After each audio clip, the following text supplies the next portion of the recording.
A single act of mercy in a deserted hospital parking structure at 3 in the morning shifted the balance of power in New York's criminal underworld. When a bone-tired nurse crouched over a bleeding stranger on the cold concrete of level 3 and pressed her only cardigan against his wounds, she had no idea she was saving the most feared man in the Russian Bratva. Within a week, he would dismantle every wall of her crumbling life and build something terrifying in its place. Talia Burke was 27 years old and already well acquainted with exhaustion as a permanent state of being.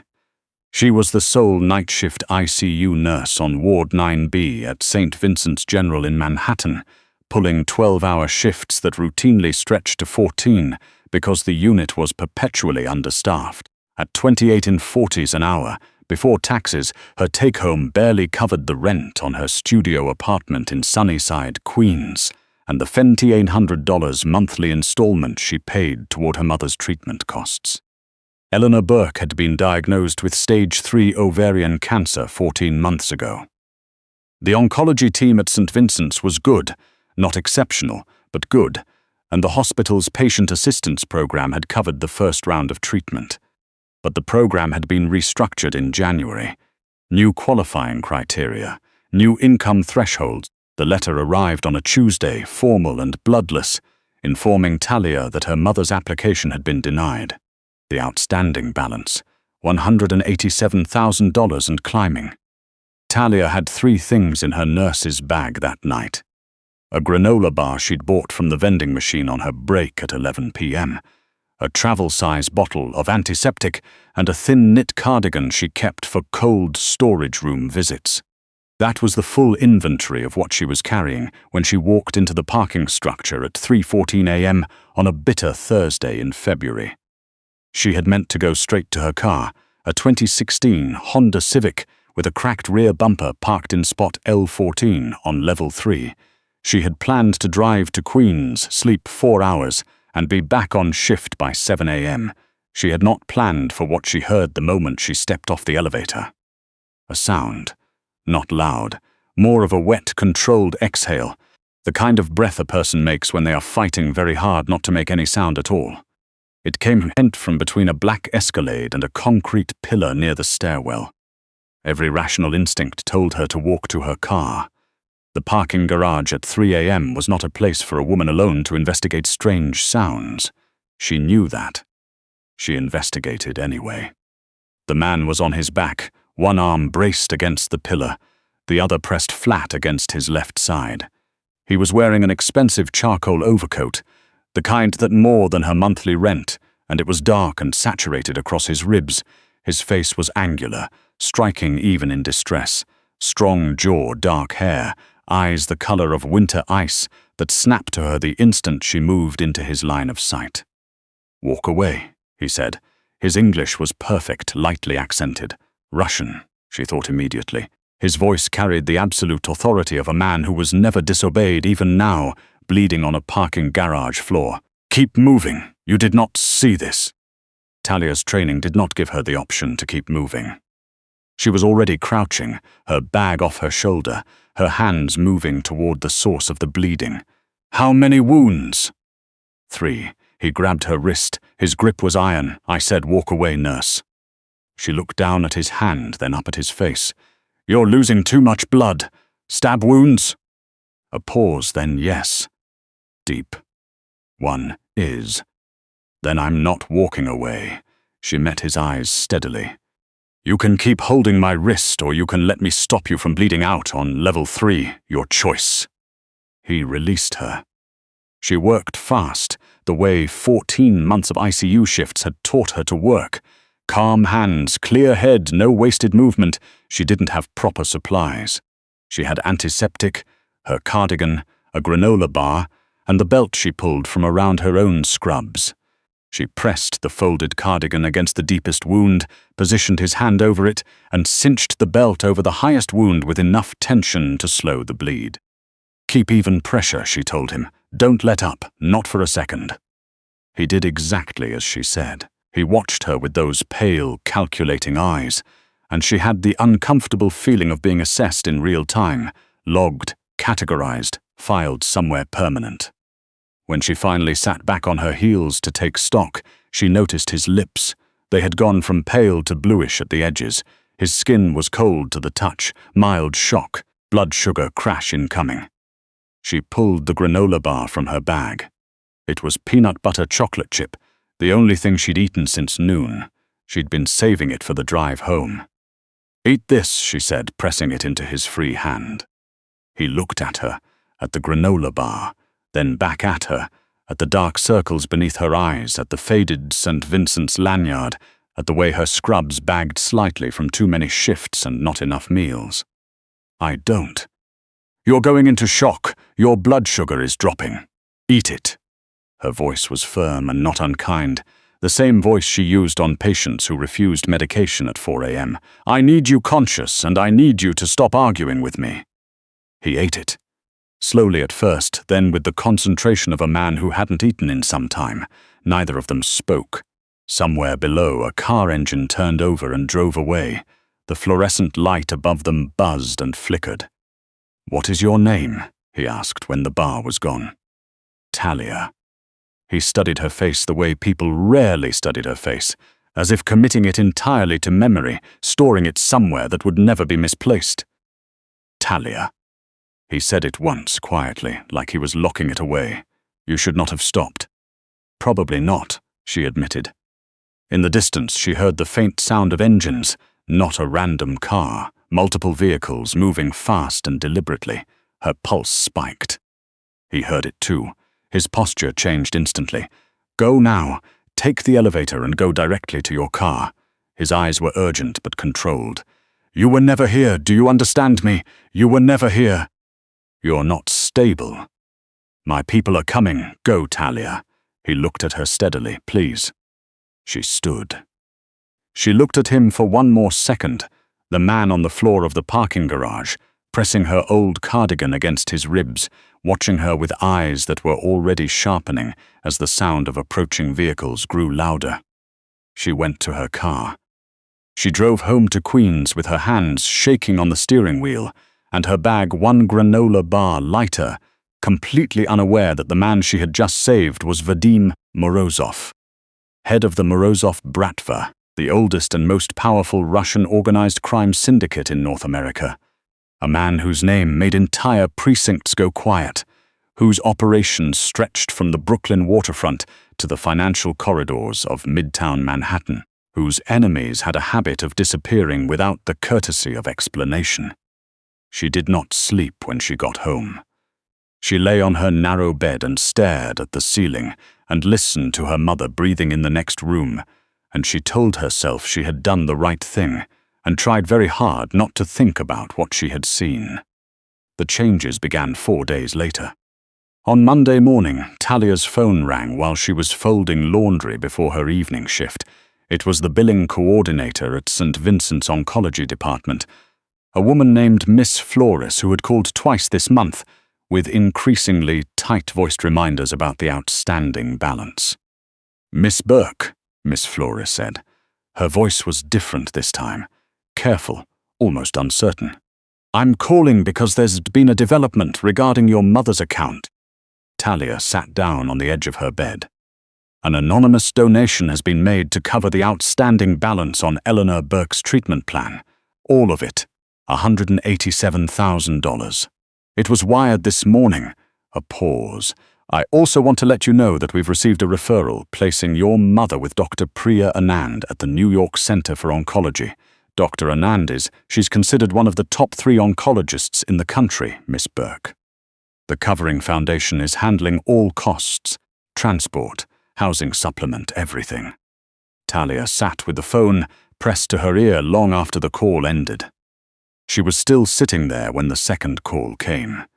Her landlord, Mr. Petrakis, usually brisk and unsentimental, calling to inform her that someone had paid her lease in full through the next 4 years and had arranged for the larger apartment 2 floors up, with room for a hospital bed if her mother needed it, to be transferred to her name at no additional cost.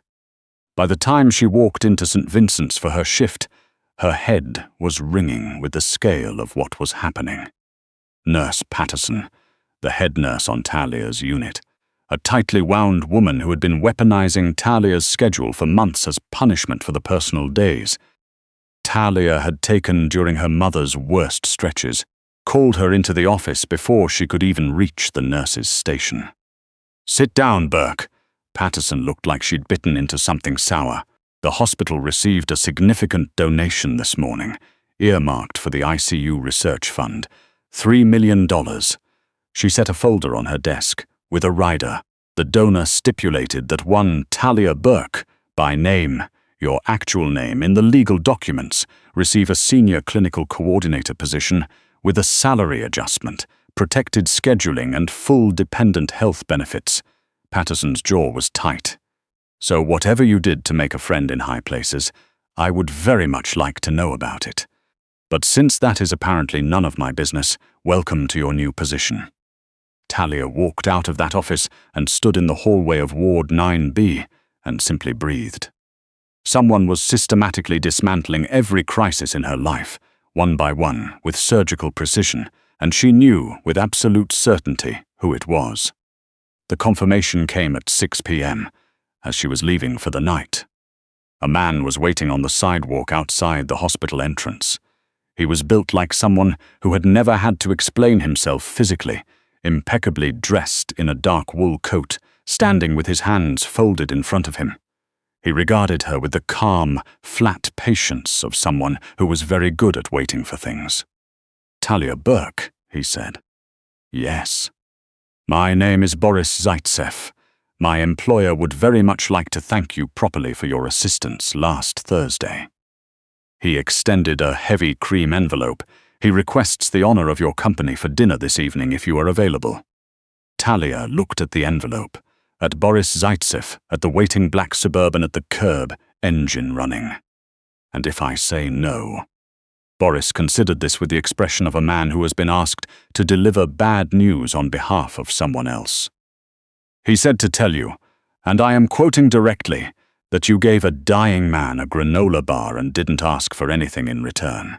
He does not believe you are the kind of person who accepts rewards gracefully. He asks that you consider it not a reward, but a conversation between equals." Talia opened the envelope. Inside was a single card, heavy stock, one sentence in clean dark ink. "You saved my life. The least I can offer is dinner. VM." She got into the Suburban. They drove for 30 minutes into Lower Manhattan, pulling finally into the private underground access of Seraphim, a restaurant Talia had walked past exactly once, looked up out of morbid curiosity, and immediately closed the tab on. Boris escorted her through a private elevator that opened into a dining room suspended at the top of the world. Floor-to-ceiling glass overlooked the city below, a sea of cold February light stretching to every horizon. The room held only one table, two settings. The man standing at the table was not the man from the parking garage, and also entirely was. Same jaw, same pale eyes, same dark hair, but this version of him occupied space differently. He wore a black suit cut to his frame with the precision of something made to be worn into difficult rooms, and he stood with an unhurried stillness that made the whole empty restaurant arrange itself around him. The parking garage had stripped him down to something raw and human. This was what he looked like reassembled. Vadim Morozov pulled out a chair for her. "You look different without the cardigan," he said. "You look different without the blood," Talia answered. Something moved in his expression, not quite a smile, the closest approximation of one she suspected he got. She sat. The restaurant staff materialized without sound, placing dishes before them, seared scallops, a delicate beaten burrata arrangement, duck confit and black truffle risotto in portions that were simultaneously beautiful and slightly insufficient, the way expensive food always was. It was the most exquisite meal Talia had ever been in the same room as. She recognized the name immediately, of course. Everyone in New York recognized it. The Morozov name appeared in newspapers in connection with port operations, with city contracts, with the occasional federal investigation that never seemed to produce charges. It was a name that meant power and untouchability, and things done in the margins of what was permitted. You're Vadim Morozov, she said. I am. The Bratva. That is one word for what I do. He watched her steadily. Another is businessman. The accuracy depends on who is speaking. Which would you prefer I use? Whichever you are comfortable with. His voice dropped slightly. You already knew what I was when you stopped in that garage. You read the wound pattern. You understood what it meant. You helped me anyway. She had. She'd known in the way that people who grow up navigating difficult lives develop a fluency in things they are not supposed to recognize. She had stopped regardless. I'm a nurse, she said simply. That's not a condition I attach to the job. Vadim leaned forward slightly, his pale eyes entirely focused. My people investigated. After I got out of that garage, we found out about your mother, about the billing denial, about what Patterson has been doing to your schedule. His jaw tightened almost imperceptibly. You were working 14-hour shifts on a vending machine granola bar, carrying $187,000 in debt. And when you heard a stranger in pain, you stopped. He paused. In my world, people only give when they want something in return. What you did has no equivalent in my experience. I didn't do it for anything, Talia said. You were a person and you were dying. That's the whole reason. I know. He said it quietly, like he was still deciding what to do with that fact, which is exactly why I intend to make sure you never have to choose between feeding yourself and saving someone else again. Mr. Morozov. Vadim. Vadim. She set down her fork. I appreciate what you've done for my mother, more than I can put into words. But I need you to understand that I'm not available to be owned. Whatever you think this is. I don't think it's anything, he said, cutting across her cleanly. Except what it is, you saved my life. I'm repaying a debt. There is no transaction beyond that. A beat, unless you would prefer there to be. Before Talia could form a response, Boris appeared at the edge of the room, his neutral expression fractured into something grim and purposeful. Boss, his voice was low and controlled. Kuznetsov's people tracked the vehicle from St. Vincent's. They have eyes on the building. Vadim's entire effect changed in the space of a single second. The composed dinner companion was gone.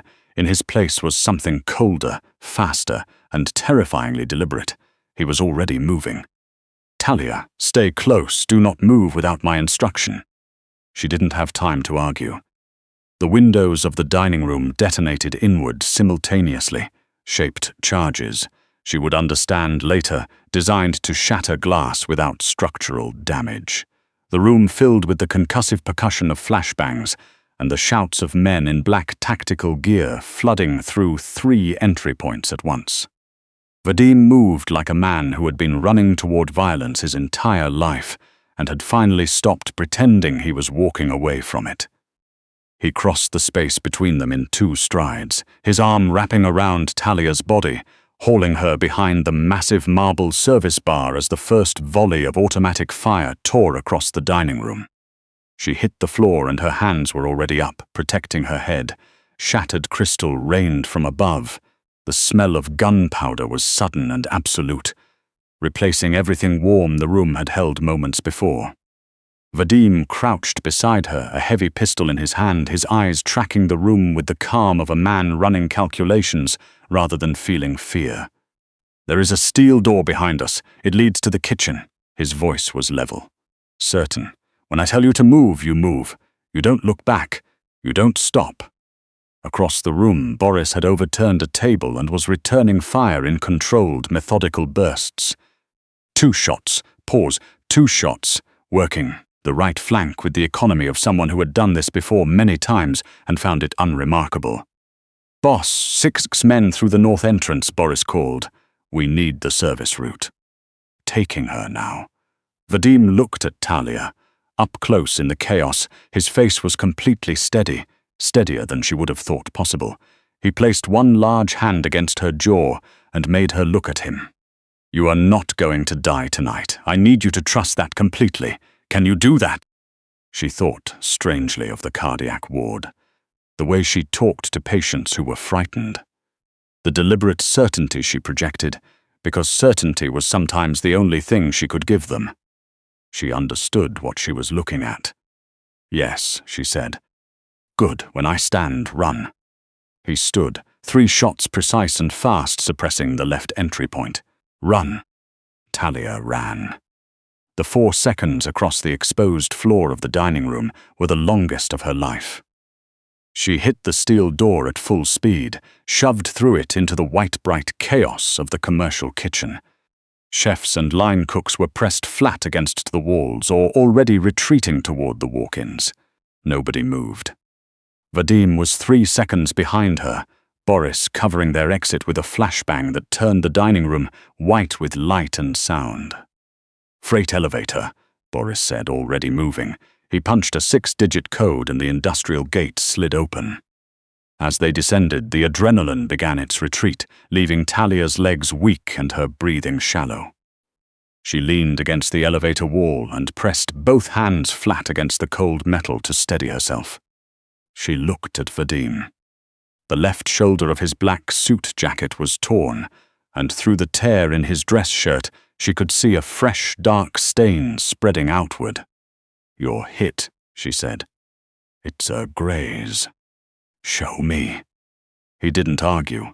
He shrugged back the jacket. She pressed the sleeve of her own shirt against the wound with enough pressure to make him exhale sharply through his nose. "Hold that," she told him. He held it. In the sudden quiet of the elevator, she was aware of how close they were standing. The smell of cordite and cedar, and something warmer underneath. His breathing was controlled and even, and she had the disorienting thought that she had never met another person quite as unafraid of their own circumstances as this man was. He occupied catastrophe like it was familiar furniture. "Someone gave Kuznetsov your location tonight," Boris said from the corner, his voice flat and careful. "Only the inner circle knew you were at Seraphim. Nobody outside." Vadim's jaw locked. "I know." "Then we have an internal." "I know, Boris. Quiet, lethal. The calmness of it was worse than anything louder would have been." The elevator deposited them into a subterranean loading dock where 2 armored Mercedes G-wagons idled in the shadows, 4 armed men posted at the perimeter. They were in the vehicle and moving within 30 seconds. The Morozov compound was 2 hours north of the city, tucked into the dense tree cover of Westchester County. Not a house, but a structured, deliberate presence in the landscape, ringed by iron fencing and cold security lighting. Guards moved the perimeter in patterns that Talia instinctively catalogued before she caught herself and stopped. Inside, the house was vast and surprisingly quiet. Old wood floors, high ceilings, the kind of lived-in wealth that had stopped needing to announce itself generations ago. Vadim dismissed the medical team that materialized at the entrance with a single gesture. "I want you to look at this," he said to Talia, nodding at his shoulder. "Not them. Not tonight. You have a staff. I have a staff that potentially includes whoever sold my location to Grigor Kuznetsov this evening." His voice did not rise. "I trust them with my operations. I do not trust them with my body at this particular moment." He looked at her directly. "You, I have decided, I trust." Talia held his gaze for a moment. Then she took the medical kit Boris had left on the side table without being asked, and she sat Vadim down on a low leather couch and went to work. The graze was deeper than he had represented, reopening a stitched wound that appeared several days old. She cleaned it with the same methodical care she gave patients on 9B. Systematic, thorough, no commentary. She worked in silence for several minutes. He let her. "How did it happen the first time?" she asked. "In the garage." "Internal politics," he said. "A subordinate who decided he was better suited to my position. He was incorrect." A pause. "My own people staged it. 3 men I had trusted for 6 years. And now tonight someone else. It appears so." She tied off the fresh dressing and sat back. He was watching her the way he'd watched her in the parking garage. That same total attention. Like she was a problem, he was still working out how to classify. "Why did you stop, Talia?" he asked, not demanding. Genuinely asking the way people ask questions and have been carrying for days. "In the garage, I told you twice to leave. You had nothing to gain. You had your own crises. Why didn't you walk away? She thought about it honestly.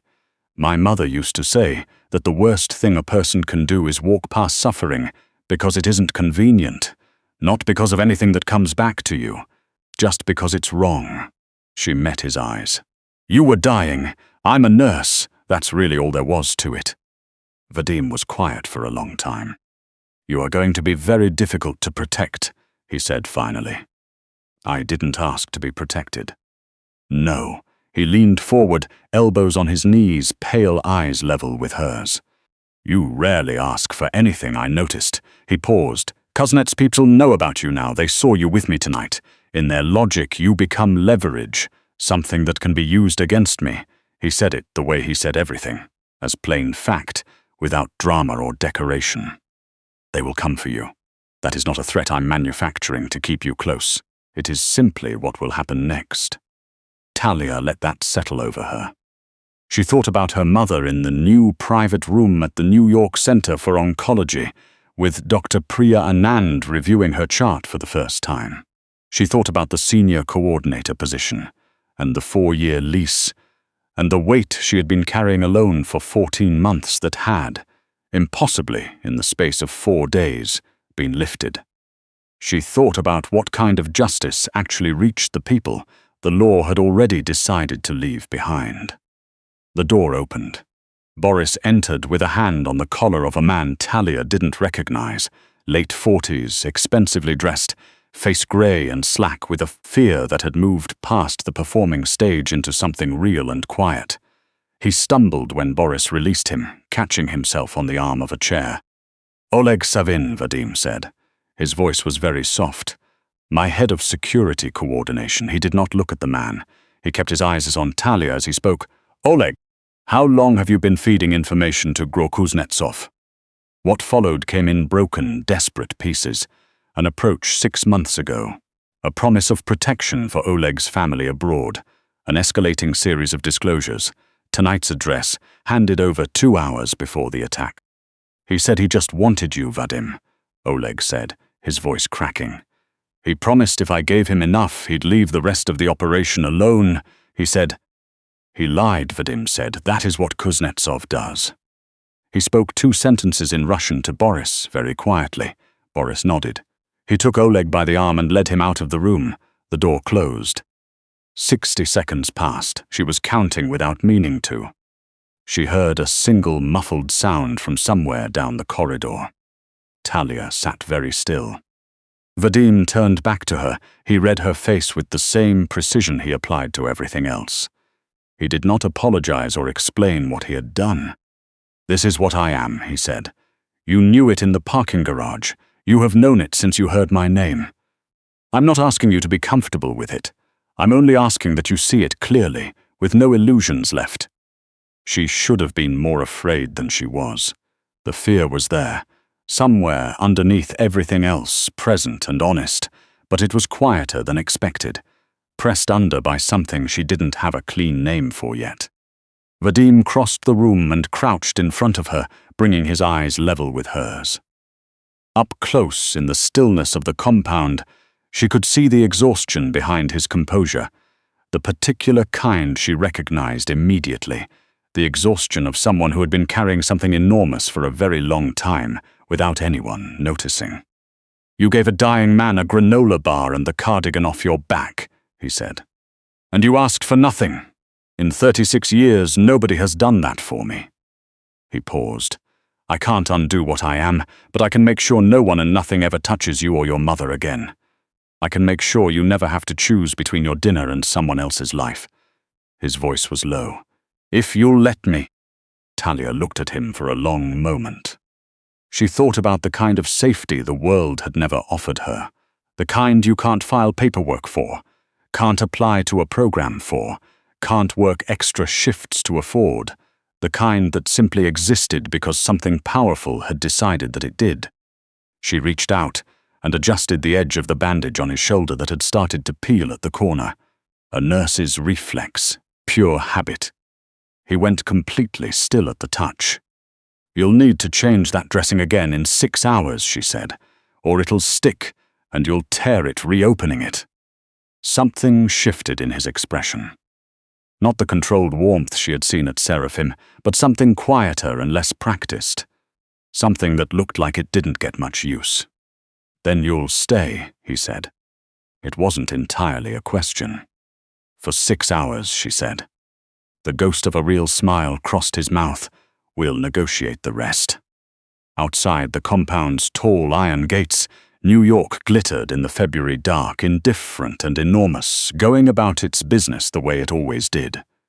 Inside, a curvy night shift nurse from Queens sat across from the most feared man in the Russian Bratva and let herself, for the first time in 14 months, feel like something solid was standing between her and the cold. She had stopped for a stranger in a parking garage. She had given him her last granola bar and the cardigan off her back. She hadn't asked for a guardian, hadn't been looking for one, hadn't even known that what she needed most was something the law had never been equipped to give her. But she had found one anyway, one built from iron and old violence, and a debt he intended to honor for the rest of his life. The granola bar had cost 1.75 cents from the vending machine on Ward 9B. What Vadim Morozov gave her in return was the one thing that poverty and paperwork and 14 months of double shifts had never managed to buy her: a world where nobody could touch her again.